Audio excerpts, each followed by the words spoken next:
जो है यहाँ पर ह्रस्व किया गया। ये सूत्र है कि सूत्र कैसे आया, नीचे सूत्र लिखा होगा आपकी किताबों में, आप देख सकते हैं। फिर कुछ इन्होंने उदाहरण बताया। उपनदी, इन्होंने क्या बताया, एक उदाहरण दिया, उप प्लस नदी। जब इसका इन्होंने समस्त पद बनाया तो बना उपनदी। क्या बनाया, दीर्घ इकारांत था, इसीलिए इसको क्या कर दिए, ह्रस्व कर दिए। बताया ना कि अंत में यदि दीर्घ स्वर हो तो उनका ह्रस्व कर दो, उपनदी बन गया। फिर बताया उपवधू। किताबों के उदाहरण इसलिए ध्यान से देखते रहिए क्योंकि किताबों के उदाहरण ही लगभग आते हैं, और यहाँ पर बन जाएगा उपवधू। समास इस पर इस तरह समझते दे देगा, उप प्लस वधु क्या बनेगा, तो इसी तरह से देगा। आप पता नहीं पाओगे संधि है कि समास है। यह समास पूछा तो यहाँ पर बड़ा ऊ की मात्रा छोटे ऊ में बदल गई, ह्रस्व हो गया, उपवधु बना। और इन्होंने समीप दिया कि उपगो, उपगो। देखो यहाँ पर ओ आ गया, यहाँ पर क्या आया, ओ आया, ग में ओ है और इसका ह्रस्व होता नहीं, तो इसीलिए बोला कि अ के स्थान पर क्या हो जाएगा, ओ के स्थान पर ऊ की मात्रा लग जाएगी, बनेगा उपगु। क्या बन गया, उपगु, गाय के समीप। एक और उदाहरण इन्होंने दिया, उप प्लस नौ। इन्होंने बताया कि यहाँ पर औ आया, औ का ह्रस्व नहीं होता, इसलिए इसके स्थान पर ओ, औ के स्थान पर ऊ होगा, तो यहाँ पर हो गया उपनु, नौका के समीप। नियम बता रहे हैं, ऐसा ऐसा करना चाहिए।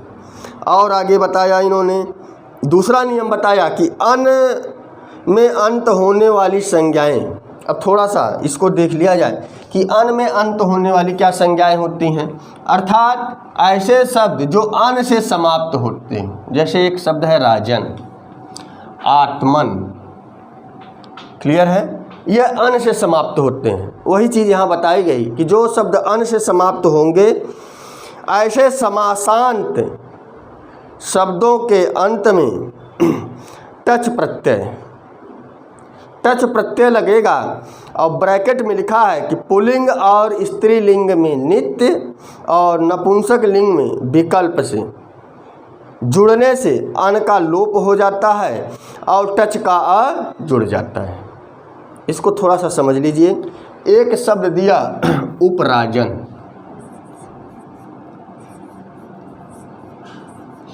यह अलग अलग पद है, उपराजन।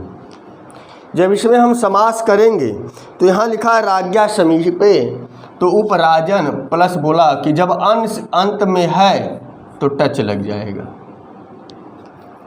और जो यह राज शब्द है पुल्लिंग है, ध्यान से देखना, ब्रैकेट में लिखा है कि यदि पुल्लिंग शब्द होगा, स्त्रीलिंग शब्द होगा, तब तो यह टच नित्य लगेगा। यदि यह शब्द जो है नपुंसक लिंग का होगा तो टच विकल्प से लगेगा, आपकी इच्छा पर होगा कि लगाओ या न लगाओ। तो जहाँ भी विकल्प से होगा उसके दो दो रूप बनेंगे। जहाँ भी विकल्प से टच लगेगा वहाँ दो दो रूप। कोई भी चीज़ होगा कि विकल्प से समास हो रहा है, विकल्प से संधि हो रही है, तो वहाँ उसका दो दो रूप बनेगा। अब आ जाओ आगे दिखाएंगे इसको। और बताया आगे कि उप टच राजम उपराजम, इसी प्रकार अध्यात्म। अब इसको देख लो, उपराजन में अब यहाँ पर च की हलंत्यम से इति संज्ञा, यह सूत्र आपने पढ़ा होगा।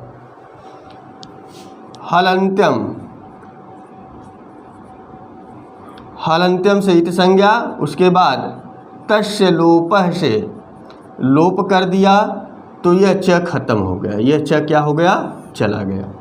अब एक ट की थी, तो ट में एक सूत्र आया चुटू।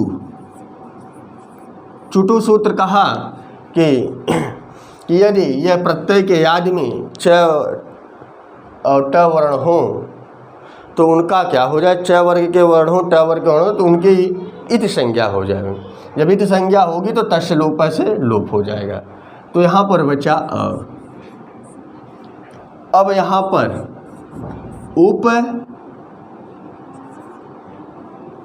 और बना राजन प्लस क्लियर हो गया।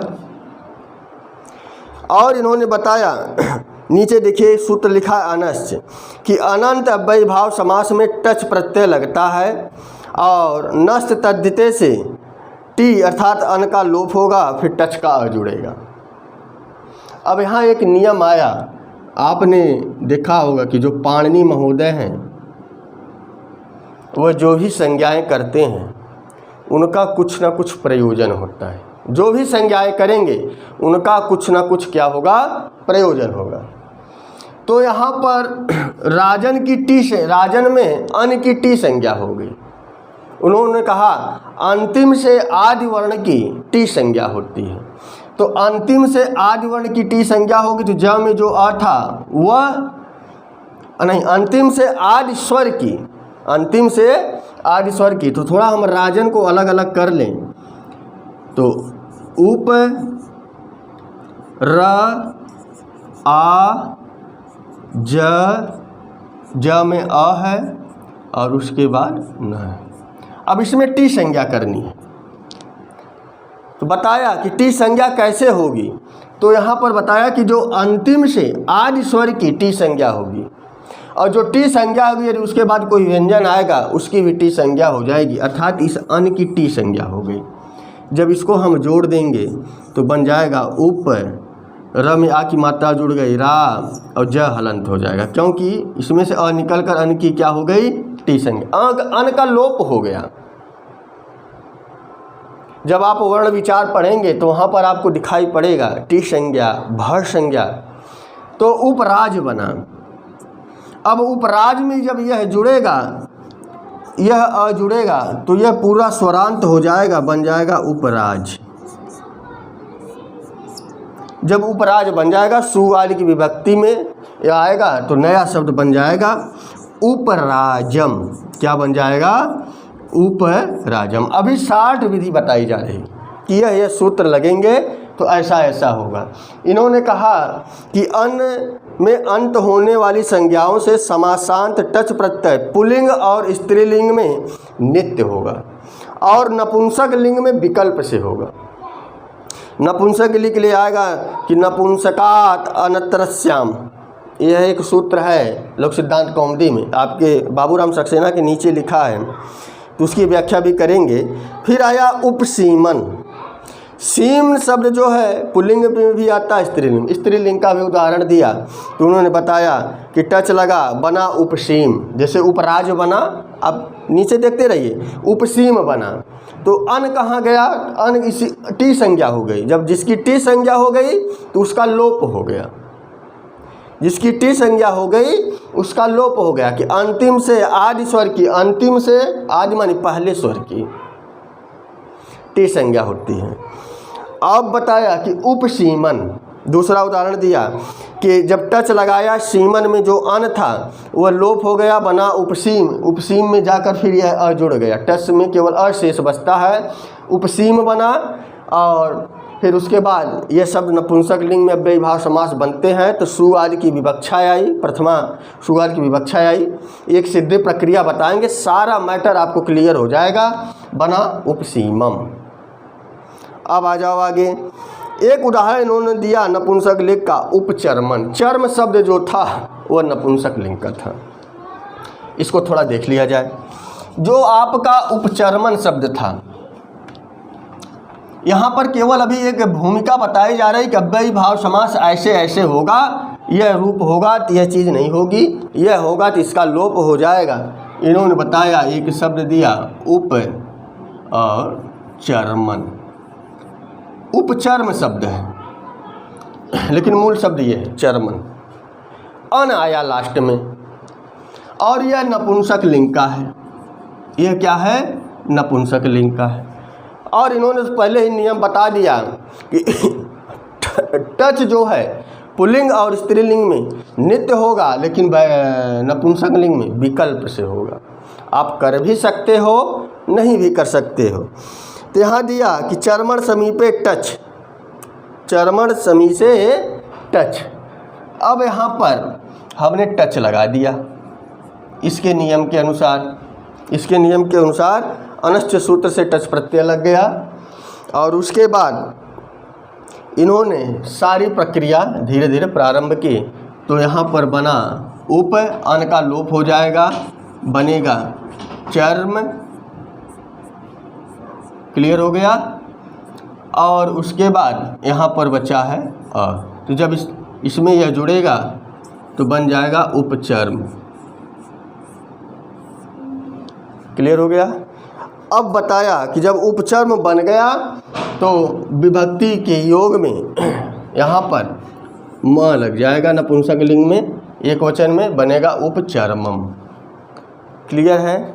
लेकिन इसका एक रूप और बना दिया कि उपचर्मण यदि अन निकाल दिया जाए, अन को निकाला तो उपचर्मम बना, यदि अन को न निकाला जाए तो उपचर्म बनेगा, अन को न निकाला जाए तो उपचर्म बनेगा। इसके लिए एक सूत्र आएगा, इसके लिए क्या होगा, एक सूत्र आएगा कि न लोपे प्रातिपदिकस, जो उपचर्मन है,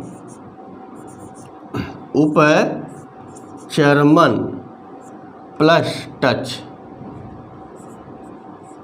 टच में आपका अशेष बचा, चर्मन में कहा कि जब अन का लोप नहीं होगा, जब अन का लोप नहीं होगा तो फिर एक सूत्र आया,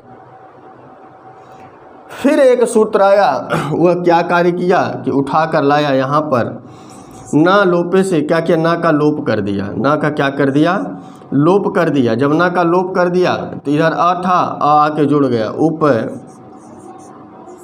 चर्म बना, क्लियर हो गया। न लोपे आएगा, केवल वह अन का नहीं, केवल भ संज्ञा होगी इसकी, इसकी एक भ संज्ञा होती है। भ संज्ञा का अर्थ होता है कि यकारादि और अजादि प्रत्यय के पहले यदि कोई स्वर है, व्यंजन है, तो उसका लोप कर देता है, तो इसीलिए इस न का लोप हो गया, क्लियर हुआ। तो ये सारे नियम आप सिद्धांत कौमुदी, लोक सिद्धांत कौमुदी में मिलेंगे। बस यहाँ बताया कि इसके दो दो रूप बने, एक उपचर्म बनेगा, अन में न का, अन का लोप नहीं किया, सूत्र आया कि उसको रोका, केवल न का लोप कर दिया, अंतिम वर्ण का लोप कर दिया तो बना उपचर्म, क्लियर हो गया। वही दिया कि यदि उपचर्म यदि अन न निकाला जाए तो उपचर्म बनेगा, और अन निकाल दिया तो उपचर्म बनेगा, दो दो रूप बन गए। हमने शुरू में ही व्याख्या इसकी की। तीसरा नियम बताया कि यदि अव्ययी भाव समास के अंत में, अव्ययी भाव समास के अंत में झय प्रत्याहार के वर्ण आते हों, झय प्रत्याहार का वर्ण हो गया कि सभी वर्ग के, सभी, ये झय प्रत्याहार की चर्चा चल रही है, ये किसके प्रत्याहार की चर्चा चल रही है, झय प्रत्याहार। झय प्रत्याहार में आपको माहेश्वर सूत्र याद होने चाहिए कि झय प्रत्याहार में क्या आएगा, सभी वर्ग के, पहला अक्षर, दूसरा अक्षर, तीसरा अक्षर, चौथा अक्षर। झब है घटधस, जब गटदस, खफ छठथ, चटतव कपय, क्लियर हो गया कि सभी वर्गों के पहले, दूसरे, तीसरे, चौथे, माने एक वर्ग के 4 अक्षर आएंगे तो 5 वर्ग होते हैं, तो 4 गुणते जब आप 5 करेंगे 20 वर्ण, कि यदि 20 वर्ण शब्दों के अंत में आए, झय प्रत्याहार के वर्ण यदि इस समासिक पद में, समस्त पद में जिससे हम समास करते हैं, यदि वह अंत में हो, तो वही दिया है कि झय प्रत्याहार के कोई वर्ण आवे तो विकल्प से समासांत टच प्रत्यय जुड़ता है, विकल्प से जुड़ेगा। झय प्रत्याहार के वर्ण यदि अंत में आते हैं तो विकल्प से जुड़ेगा। इन्होंने उदाहरण दिया उपसमिध, उपसमिध। अब यहाँ पर मान लीजिए कि हम टच जोड़ दिए, टच में बचा क्या, अ बचा, और यह अ ध में जड़ेगा तो पूरा यह स्वरांत हो जाएगा, मैंने स्वर से अंत हो जाएगा, बनेगा उपसमिध। और अव्ययी भाव नपुंसक लिंग में बनता है तो इसीलिए बन जाएगा उपसमिधम। क्या बन गया? उपसमिधम। यही नीचे आपने देख लीजिए, बना है उपसमिधम।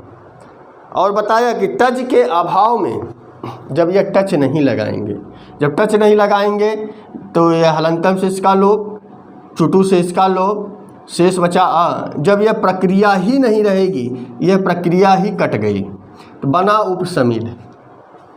क्या बना? उपसमिध। एक आएगा कि झल प्रत्याहार यदि अंत में हो तो उसके स्थान पर विकल्प से चर हो जाता है। झल प्रत्याहार के वर्ण हो तो झब हैं, घटधस, जब गढ़धस, खप छठट चटतव कपय सकसर हल। यदि झल प्रत्याहार के वर्ण अंत में आए तो ये झल के अंतर्गत आता था, झल के अंतर्गत आता था, इसीलिए इसके स्थान पर चर आदेश हो जाएगा। तो चर में क्या आएंगे?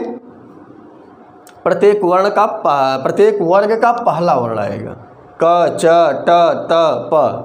और स्थाने अंतरतमः सूत्र के द्वारा ध के स्थान पर त आदेश हो जाएगा और एक नया रूप बन गया उपसमित। उपसमित। अब यह विकल्प से है, आप उपसमित भी बना सकते हो, उपसमित भी बना सकते हो, क्योंकि झल प्रत्याहार के वर्ण यदि अंत में है तो विकल्प से चर आदेश होता है, नित्य नहीं होता। तो यह भी रूप सही हो जाएगा, उपसमित भी हलंत सहित सही हो जाएगा और यह उपसमित भी सही हो जाएगा और एक बनेगा उपसमिधम। तीन रूप दिखाई पड़े, सब सही है। अब आ जाओ आगे बताया। इसी तरह उपसरित था, सरित समीपे टच उपसरितम बन गया कि जैसे यहाँ त था, अ लगा, पूरा ट हो गया। फिर उसके बाद सुक विवक्षा में अम का आदेश हुआ अतो अम सूत्र से, तो वहाँ पर जाकर उपसरितम बना। जब एक सिद्ध प्रक्रिया एक शब्द की बताएंगे, लगता है हमको वो 20-25 मिनट का होगा, सारे सूत्र उसमें अगर हम पर्याप्त कर देंगे तो आप सारा आपका मैटर क्लियर हो जाएगा कहाँ से क्या हो रहा है। बस अभी एक नियम बताया गया कि ऐसा ऐसा होने पर ऐसा ऐसा होगा। नीचे कुछ सूत्र दिए हैं कि अनश्च बताया कि अनंत माने अन से अंत होने वाले अव्ययी भाव समास में टच तद्धित प्रत्यय लगता है, तद्धित का टच है। और बताया कि नस तद्धिते के अनुसार एक सूत्र आया तो टी अर्थात अन का लोप हो गया। इसको हमने उपराजन में बताया, उपचर्मन में बताया कि नस तद्धिते से टी संज्ञा हो गई और अन का लोप हो गया, फिर टच का आकर आगे जुड़ गया। दूसरा सूत्र इन्होंने बताया कि नपुंसकात अनत्रस्याम, 5वें अध्याय के चौथे पाद का 109वां नंबर का सूत्र है कि अनंत नपुंसक लिंग, अन से अंत होने वाला शब्द यदि नपुंसक लिंग का है तो अव्ययी भाव समास के अंत में आवे तो विकल्प से टच लगेगा। ये ऊपर पढ़ के आए हो, किस सूत्र से हो रहा है वो सूत्र की व्याख्या बताई गई है नीचे। फिर टच का अ जुड़ने पर नपुंसक लिंग में उपचर्मम बनेगा, टच न लगने पर उपचर्मन बनकर और न लोप प्रतिपादिकांत से, ये सूत्र हमने भी चर्चा की कि न लोप प्रतिपादिकांत से न का लोप होकर उपचर्म बना। जब टच लगेगा ही नहीं तो क्या हो जाएगा? उपचर्म बनेगा। चर्मन में से जो न था वह न लोप सूत्र के द्वारा उसका लोप हो गया, उपचर्म बना, उपचर्मम बना। ये दो सूत्र है, ये सब सूत्रों की चर्चा धीरे धीरे होती रहेगी। और फिर आगे इन्होंने बताया कि शरद विपास एक सूत्र है, अव्ययी भावे शरत प्रभितव्यस्य, ठीक ना, शरत प्रभितस्य। तो यहाँ बताया कि शरदादि एक गण है, शरत आदि एक गण है, उसमें कुछ शब्द कहे गए हैं कि शरद, विपास, अनस, मनस, उपानः, अनडुह, दिव, हिमवत, दिश, दृश, विष, चेतस, चतुर, तद, यद, कियत, जरस, इतने ही शरद गण में आते हैं, इतने ही शब्द हैं। इनमें आकार अवश्य जोड़ दिया जाता है, इनमें आकार क्या है? अवश्य जोड़, सब हलंत हैं, जैसे शरद है, पहला ही शब्द है उस गण का शरद, इसमें आकार अवश्य जोड़ दिया जाता है तो ये स्वरांत हो जाएगा। अब ये स्वर से अंत होगा। जब स्वर से अंत होगा जो भी इससे अव्ययीभाव समास बनेगा, यहाँ पर म जुड़ जाएगा और यहाँ उप जोड़ दो, उपसरदम। नीचे दिया है उपसरदम, उपविपासम, उपनसम, उपमनसम। दिया कि उपसरदम, अधिमनसम, उपदिशम। आपको ये शब्द याद रखने पड़ेंगे। शरद, विपास, अनस, मनस, ये शरद प्रभृत्या एक गण है, अर्थात शरदादि एक गण है। उस गण में ये सारे शब्द आते हैं। अगर ये शब्द किसी समासिक पद में आवे, समास में आवे, तो उनके अंत में स्वतः अ जोड़ दीजिए तो स्वरांत हो जाएंगे, तब रूप जो है नपुंसक लिंग के बनने लगेंगे। और बताया, पांचवा सूत्र इन्होंने बताया कि नदी, पौर्णमासी और आग्रहायणी शब्दों के अव्ययीभाव समास के अंत में आने पर, कि नदी शब्द कोई अंत में आए समास के, पौर्णमासी शब्द आए और आग्रहायणी शब्दों के आने पर, अव्ययीभाव समास के अंत में आने पर विकल्प से टच प्रत्यय लगता है, विकल्प से लगेगा, अर्थात इसके भी दो दो रूप मिलेंगे। इस प्रकार के शब्दों के साथ अव्ययीभाव समास बनाने पर दो दो रूप सिद्ध होंगे। पहला बताया उपनदी, पहला क्या बताया? उपनदी। तो इसको थोड़ा सा साफ कर लिया जाए। उपनदी, अभी हमने इसका उदाहरण भी दिया था कि नदी शब्द दीर्घ इकारांत है, उप नदी और बनेगा उपनदी।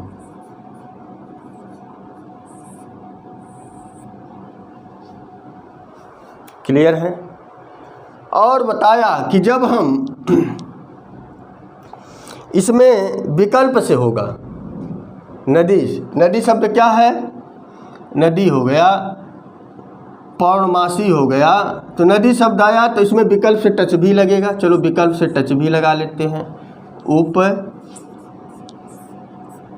नदी प्लस टच, टच की सिद्धि प्रक्रिया आप जानते हैं, यह भी कट जाएगा, यह भी कट जाएगा, केवल अशेष बचेगा। इतना नियम आपको मालूम हो गया होगा। और आगे बताया कि बना है उपनदम। क्या बना है? उपनदम। तो यहाँ पर जब आ गया तो यह चिभम सूत्र से, माने इस नदी में ई की भ संज्ञा हो गई। ई की क्या हो गई? भ संज्ञा हो गई। भ संज्ञा इसलिए हो गई क्योंकि कोई भी प्रत्यय यदि अजादि हो या यकारादि हो, यह आदि से प्रारंभ होता हो, अजादि आ गया कि आज है, तो उसके पूर्व वर्ण का, उसके पूर्व स्वर का भ संज्ञा हो जाता है। भ संज्ञा हो गई तो इसका क्या हो गया? इस ई का लोप हो गया। जब ई लोप हो गया तो बना उपनद। क्या बना? उपनद बना। जब ई का लोप होगा तो यह आकर इसमें जुड़ जाएगा। जब जुड़ेगा तो पूर्ण शब्द बना उपनद। क्या बन गया? उपनद। संज्ञा प्रकरण पढ़ाएंगे तो वहाँ पर भ संज्ञा, टी संज्ञा, उपधा संज्ञा, संयोग संज्ञा, सारी चीज़ें क्लियर हो जाएंगी। और एक बात ध्यान बना के रखिएगा कि जितनी भी पाणिनि ने अपने अष्टाध्यायी में संज्ञाएं बताई हैं उसका कुछ न कुछ प्रयोजन है। शुरू में लगेगा कि भ संज्ञा क्या पढ़ रहे हैं, क्या इसका उपयोग है? देखिए उपयोग यहाँ दिख रहा है। टी संज्ञा का क्या उपयोग है? यहाँ दिख रहा है। उपधा संज्ञा का क्या उपयोग है? उसका भी प्रयोग दिखाएंगे। जितने भी संज्ञाएं करेंगे उसका कुछ ना कुछ प्रयोजन सूत्रों में मिलेगा, चाहे संध में मिले, समास में मिले, प्रत्ययों में मिले, मिलेगा। तो उपनद उपनद बन गया और नपुंसक लिंग में बनता है तो बन जाएगा उपनदम। क्या बन गया? उपनदम। दो रूप बने, एक बना उपनदी और एक बना उपनदम। तीन ही शब्द ऐसे हैं, नदी, पौर्णमासी और आग्रहायणी। पौर्णमासी में भी, पौर्णमासी यही शब्द है, पौर्णमासी। अब इसके सामने उन्होंने बताया कि उप हमने लगा दिया, दीर्घ इकारांत था तो ये अब छोटे में बन गया तो उपपौर्णमासी बना। क्या बन गया? उपपौर्णमासी। उपपौर्णमासी।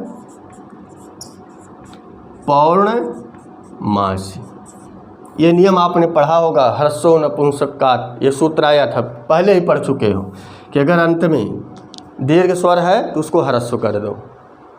दूसरा आया कि यह विकल्प से इसके साथ टच लगता है। जब विकल्प से टच लगेगा तो यहीं पर हम इसका रूप बना देते हैं टच। यहाँ पर अ बचा और इसकी स में जो बड़ी ई थी इसकी ई संज्ञा हो गई, क्षमता भ संज्ञा हो गई। भ संज्ञा हो गई तो इसका लोप हो गया, तो इधर हो गया उपपौर्णमास हो गया। यह हलंत था, अ जुड़ेगा तो ये पूरा हो जाएगा, यह पूरा स हो जाएगा, बनेगा उपपौर्णमासम। नपुंसक लिंग में अव्ययी भाव समास होकर क्या बना? उपपौर्णमासम। इसी तरह आग्रहणी का भी दिया। अब आगे इन्होंने एक नियम बताया कि गिरी शब्द के भी अव्ययी भाव के अंत में आने पर विकल्प से टच लगता है। विकल्प से टच लगेगा कि यदि उपगिरी में जो री है, ई की बड़ी की मात्रा है, छोटी हो जाएगी, उपगिरी बनेगा। और यदि टच लगाएंगे तो उपगिरम बनेगा। इसी तरह उसकी भी सिद्धि प्रक्रिया होगी। अगला नियम बताया कि अव्यय ग इन्होंने बताया कि अव्ययी भाव में जो अव्यय होते हैं वे प्रायः ये अर्थ में होते हैं। इसकी व्याख्या हम कल करेंगे, क्योंकि इसका एक सूत्र है अव्यय विभक्ति समीप समृद्ध वृद्ध व्यर्थाभावत्य संप्रति शब्द पादुर्भाव पश्चात यथा अनुपूर योग्य पद सादृश्य संपत्ति साकल्यान्त वचनीश। इतना लंबा सूत्र है कि इन 16 अर्थों में अव्ययी भाव समास होगा। यहाँ पर एक एक सूत्र की व्याख्या करते हुए उसकी सिद्धि प्रक्रिया करते हुए चलेंगे। समास भले बड़ा होगा लेकिन आप अच्छी तरह से समझ जाओगे। तो वीडियो कैसा लगा कमेंट बॉक्स में अवश्य लिखिएगा। तो बस आज के लिए इतना ही। नमः संस्कृताय, शुभ संध्या, शुभ रात्रि।